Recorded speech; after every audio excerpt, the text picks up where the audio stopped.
प्यारे दोस्तों, आपका स्वागत है हमारे YouTube चैनल पर। सभी के मंगल की कामना करते हुए आइए, जैसा कि आप ईशावास्य उपनिषद श्रवण कर रहे हैं प्रतिदिन, तो महाराज जी के श्री मुख से उसके आगे का मंत्र का व्याख्यान श्रवण करें। महाराज जी के श्री मुख से आइए, सभी के मंगल की कामना करते हुए आइए, हम सब मिलकर श्रवण करें। केशवं बादरायणं सूत्रभाष्य कृतौ वन्दे भगवन्तौ पुनः पुनः। ईश्वरो गुरुरात्मेति मूर्तिभेद विभागिने व्योमवद्व्याप्तदेहाय दक्षिणामूर्तये नमः। ओम शांति शांति शांति।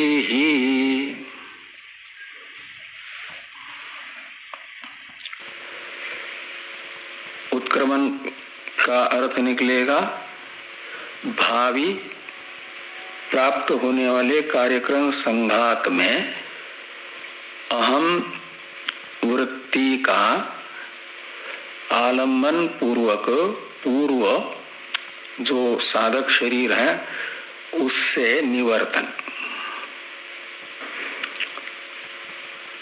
भावी शरीर को पकड़ेगा और इसे छोड़ेगा, इसे उत्क्रमण कहा जाता है।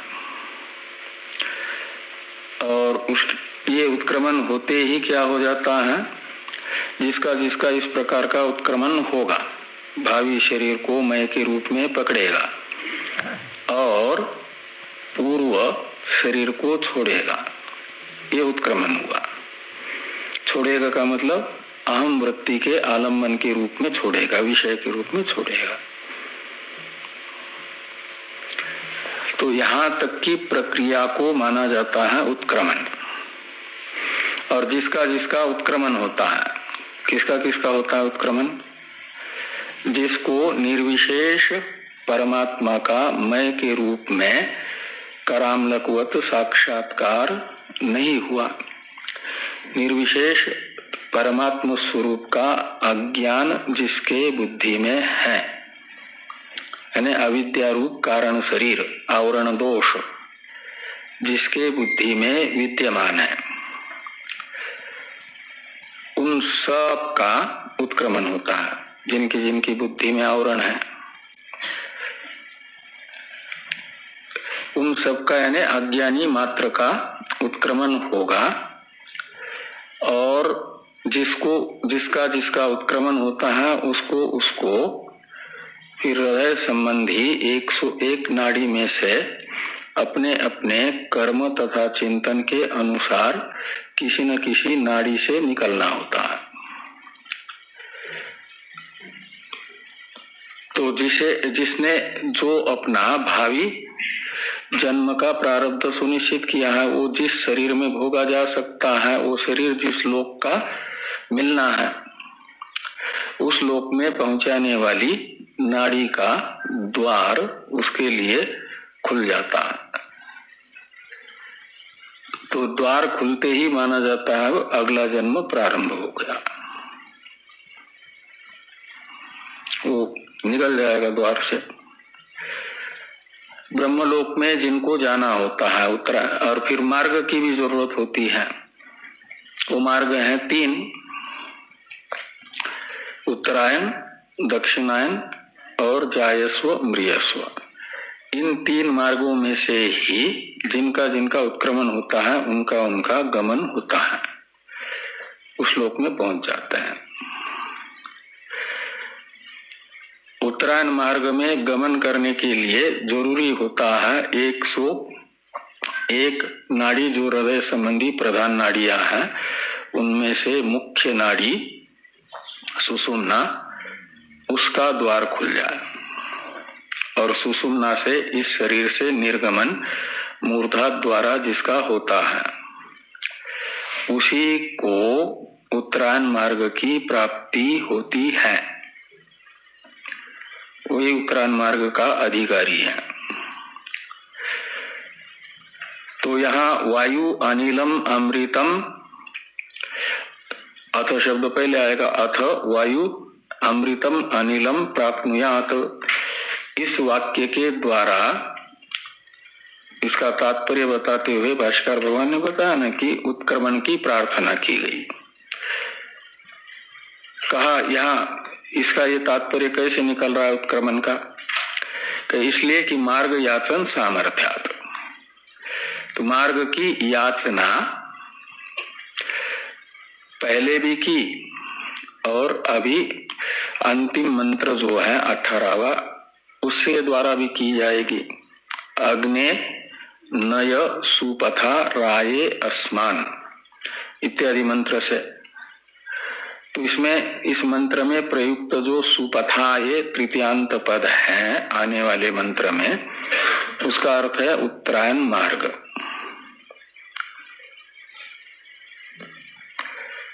और इस प्रकार उत्तरायण मार्ग की प्रार्थना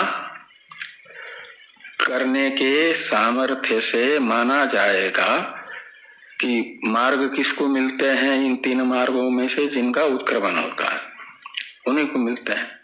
और मार्ग की याचना कर रहा है कर्म उपासना समुच्चय अनुष्ठाई मृत्यु के समय। इसका अर्थ है वह स्थूल शरीर से सूक्ष्म शरीर का उत्क्रमण चाहता है। अब भस्मान इदम शरीरम भस्मांतम भूयात, इस वाक्य का अर्थ किया जा रहा है। प्रथम पाद के चतुर्थ पद का यहाँ पर भी अन्वय करना है, अनुवर्तन लाना है।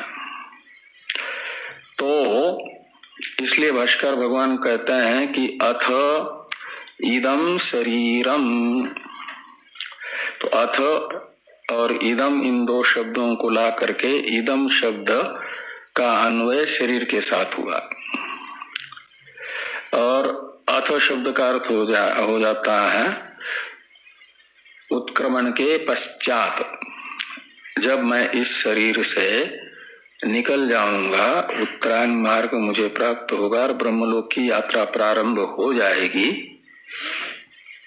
तो इस शरीर की, जिस शरीर में रह करके मैंने सायुज्य भाव की प्राप्ति का साधन भूत कर्म उपासना समुच्चय अनुष्ठान किया, उस शरीर का भी भस्म बन जाए, न कि वो ऐसे ही लोगों को तकलीफ देता रहे, सड़ करके दुर्गंधी फैलाता रहे। इस अभिप्राय से ये कहा द्वितीय पाद में कि अथ, यानी जब उत्क्रमण हो जाएगा शरीर से और शरीर निष्प्राण हो जाएगा, सूक्ष्म शरीर निकल जाने के बाद इस शरीर में प्राण नहीं रहेंगे, तो सूक्ष्म शरीर अंतःपाती जो द्वितीय प्रधान तत्व है बुद्धि अंतःकरण, वो जहां रहेगा वहीं पर चेतना रहती है, चिदाभास रहता है। तो अब अंतःकरण पूरा प्राण वायु शब्द से उपलक्षित सूक्ष्म शरीर का उत्क्रमण हुआ तो बुद्धि भी चली गई ना। तो बुद्धि चली गई तो बुद्धि के साथ ही बुद्धिस्थ चिदाभास भी जाएगा। तो बुद्धिस्थ चिदाभास निकल जाने के बाद ये स्थूल शरीर जड़ हो जाएगा, पत्थर की तरह हो जाएगा। भौतिक था, भौतिक ही रहेगा। तो उस शरीर की स्थिति क्या हो जाए, तो उसका जो अंतिम परिणाम है भस्म, वो बन जाए। इसलिए कहा इदम शरीरम भस्मांतम, और भूयात क्रियापद का अध्यार कर दिया। जैसे पहले प्रतिपद्यताम इसका अध्यार हुआ। तो अथ इदानी इदम शरीरम अग्नो हुतम, तो जो कर्म उपासना समुच्चय अनुष्ठायी हैं वे यदि ब्रह्मचर्य गृहस्थ तथा वानप्रस्थ आश्रमों में से किसी आश्रम विशेष में रह रहे हैं तो उनका तो अग्नि संस्कार हो जाएगा। इसलिए कहा जा रहा है कि अग्नो हुतम, ये शरीर का विशेषण है। तो अग्नि में जिसकी आहुति दी गई, चिताग्नि में रख दिया गया उसको चिता पर, और जिसको अग्नि देने का अधिकार है उसने अग्नि चिता में लगा दिया, तो चिता अग्नि में आहुत हो गया, हुत हो गया, उसका हवन किया गया शरीर का। तो अग्नि में हूत जो ये शरीर है वह भस्मांतम भूयात, तो भस्म बन जा, भस्मांतम भूयात का अर्थ निकलेगा। ओम, अब इस प्रकार या भूयात तक पूर्वार्ध की व्याख्या भाष्यकार भगवान ने संपन्न की। ओम इति यहां से 17वें मंत्र के उत्तरार्ध का व्याख्यान प्रारंभ करते हैं। तो उत्तरार्ध में पहला पद है ओम, वो है संबोधन किसका? उपास्य देवता का ही। उपास्य देवता है हिरण्यगर्भ, तो हिरण्यगर्भ को ही हे ओम ऐसा संबोधित किया जा रहा है। तो ओम शब्द का अर्थ हिरण्यगर्भ कैसे निकलेगा? तो कहते इस प्रकार कि यथोपासनम ओम प्रतीकात्मकत्वात् सत्यात्मकम अग्न्याख्यम ब्रह्म अभेदेन उच्यते। तो कहते हैं यानी ओम इति सत्यात्मकम ब्रह्म अभेदेन उच्यते, ऐसा अन्वय करना। ओम इति यानी इति पदेन, ओम इति पदेन सत्यात्मकम ब्रह्म अभेदेन उच्यते।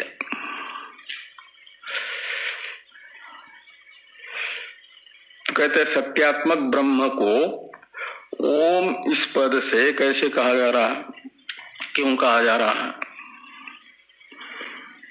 ओम पद का अर्थ सत्यात्मक ब्रह्म कैसे होगा? सत्यात्मक ब्रह्म का अर्थ है हिरण्मयन पात्रेण सत्यस्या पीतम मुखम, में सत्य शब्द का अर्थ हिरण्यगर्भ ही किया है ना वह।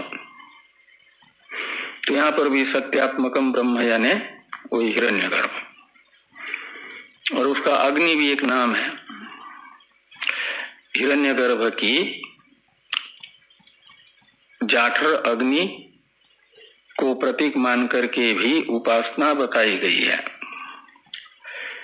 तो जैसे ओम प्रतीक वाला हिरण्यगर्भ है, ऐसे जाठर अग्नि प्रतीक वाला भी हिरण्यगर्भ है। छांदोग्य में आता है कि जाठर अग्नि जो है इसमें उपासना करें हिरण्यगर्भ की, ऐसा। तो जाठर अग्नि को भी माना जाएगा प्रतीक, किसका? सत्यात्मक ब्रह्म का। तो जाठर अग्नि भी उसका प्रतीक होने से उसका प्रतीक के से अभिन्न तया निर्देश करेंगे, तो अग्नि इस नाम से भी उसे कहा जाएगा। और अग्नि जिसका नाम होता है उसे कहा जाता है अग्न्याख्य। अग्न्याख्य। देवदत्त जिसका नाम है उसे कहा जाएगा देवदत्ताख्य। देवदत्त संज्ञ कहो, देवदत्त नामक कहो या देवदत्ताख्य कहो। आख्या शब्द का अर्थ होता है नाम। तो अग्नि है आख्या यानी नाम जिसका, उसे कहा जाएगा अग्न्याख्यम। और अग्नि ये नाम अग्नि प्रतीक हिरण्यगर्भ होने के कारण अग्नि का क्या हिरण्यगर्भ का है। जैसे ओम प्रतीक वाला होने से ओम ये नाम है सत्यात्मक ब्रह्म का यानी हिरण्यगर्भ का। ऐसे जाठराग्नि प्रतीक वाला होने से उसे अग्नि आख्य भी कहा जाएगा। तो अग्न्याख्यम सत्यात्मकम ब्रह्म ओम इति यानी ओम इति अनेन पदेन अभेदेन उच्यते, अभेद से बताया जाता है, यानी प्रतीक से अनन्यत्वेन रूपेण बताया जाता है। प्रतीक के वाचक शब्द का अर्थ वो जिसका प्रतीक है वह किया गया।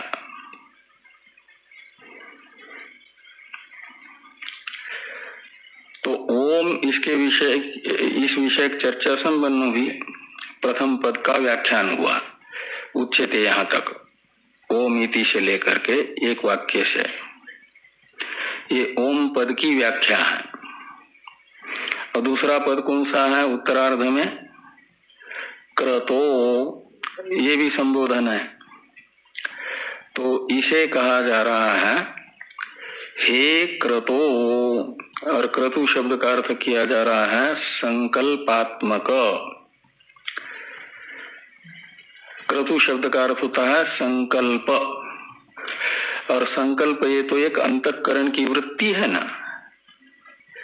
तो हिरण्यगर्भ अंतःकरण की वृत्ति रूप है क्या? तो यहाँ संकल्पात्मक कहा जा रहा है। संकल्प यानी एक अंतःकरण की वृत्ति है निश्चयात्मिका। और हिरण्यगर्भ तो एक अलग ब्रह्मलोक के अधिपति हैं।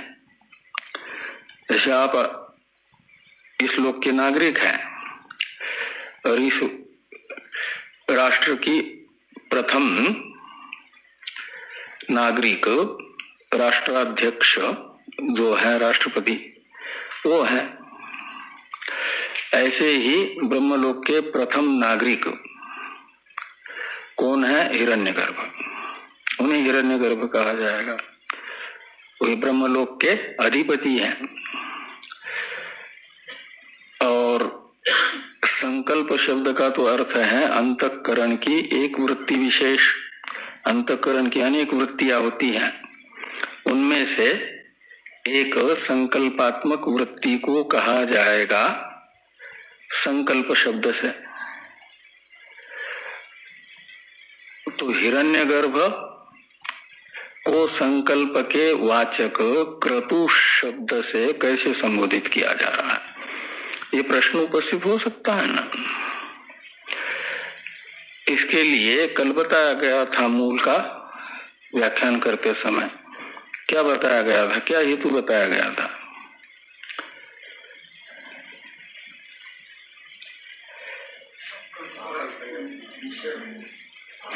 हाँ, संकल्प से संकल्प का विषय बन गया हिरण्यगर्भ।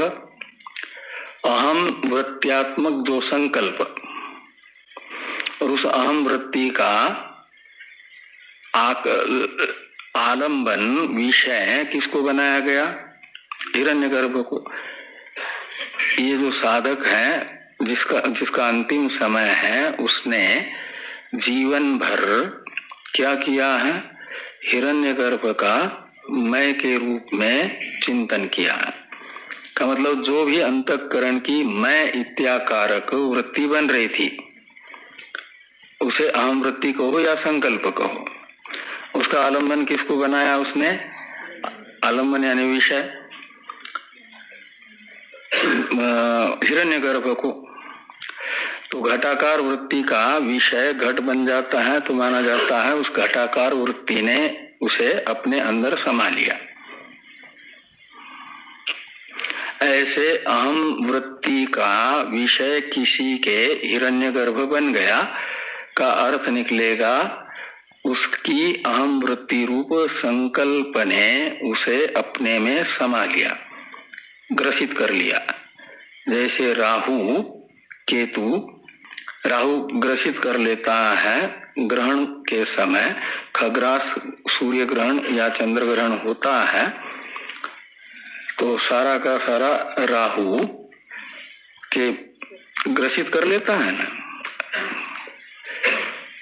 बाद में फिर ग्रहण समाप्ति का काल आता है तो राहु के मुख से निकल जाते हैं।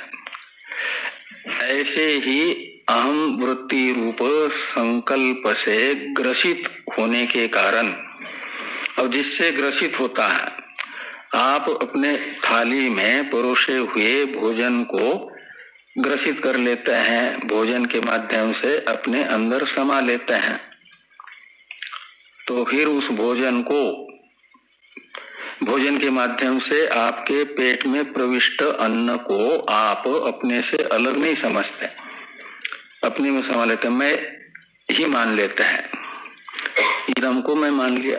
ऐसे जब तक हिरण्यगर्भ का मैं के रूप में आलंबन नहीं लिया, यानी अहंग्रह चिंतन नहीं किया, तब तक तो हिरण्यगर्भ उस अनुपासक के लिए ईदम रहता है।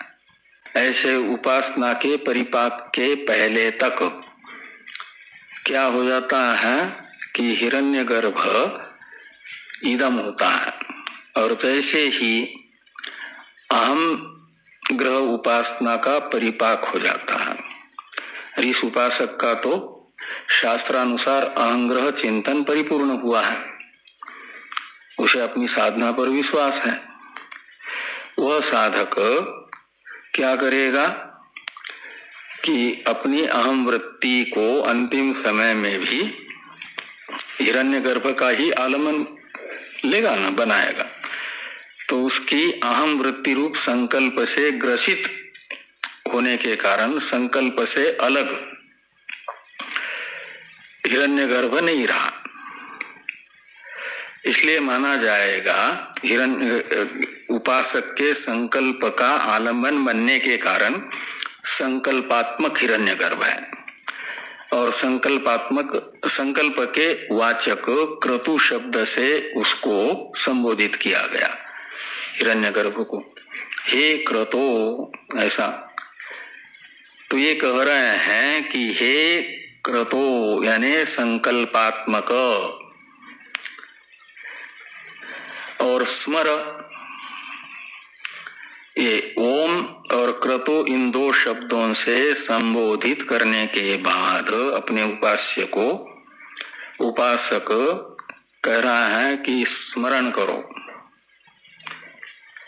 संबोधन किया जाता है, जिसको संबोधित किया जा रहा है वह यदि अन्यत्र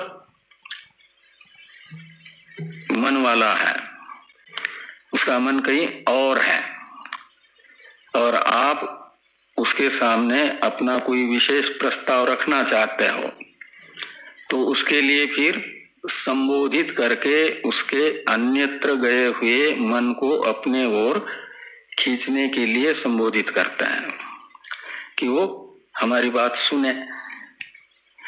ऐसे अंतिम समय में उपासक भी, ये समुच्चय अनुष्ठायी भी क्या करता है कि अपने उपास्य देवता को कहीं पूरे विश्व का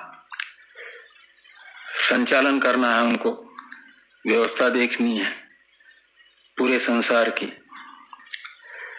तो कहीं ना कहीं उनका मन गया होगा, तो इधर वो नहीं हो रह सकता ना, लेकिन इसके लिए तो महत्वपूर्ण क्षण है, और ये चूक गया तो फिर उसका चक्कर फिर शुरू हो जाएगा। इसलिए अपने उपास्य देवता को ओम क्रतो ऐसा संबोधित करके उनके मन को अपने ओर आकर्षित कर लेता है, अपने अभिमुख कर लेता है, और फिर बताता है कि स्मर, स्मर का कर्ता कौन है?